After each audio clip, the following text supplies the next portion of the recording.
Aqui é a comissão de frente, a banda de fanfarras, Ruth Guimarães, fazendo aí a sua apresentação.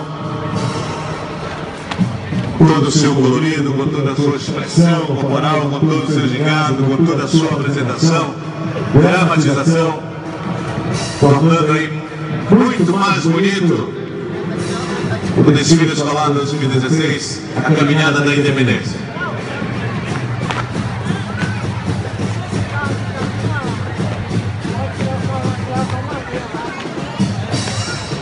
Atenção, proprietário do veículo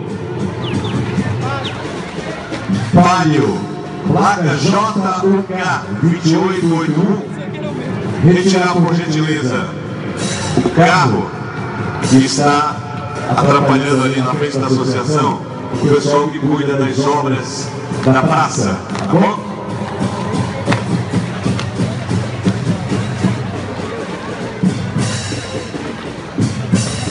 Aí está, portanto, toda a apresentação, toda a evolução da banda de fanfarras da Escola Ruth Guimarães. Fazendo aí a sua apresentação, fazendo a sua evolução e encantando o público aqui presente.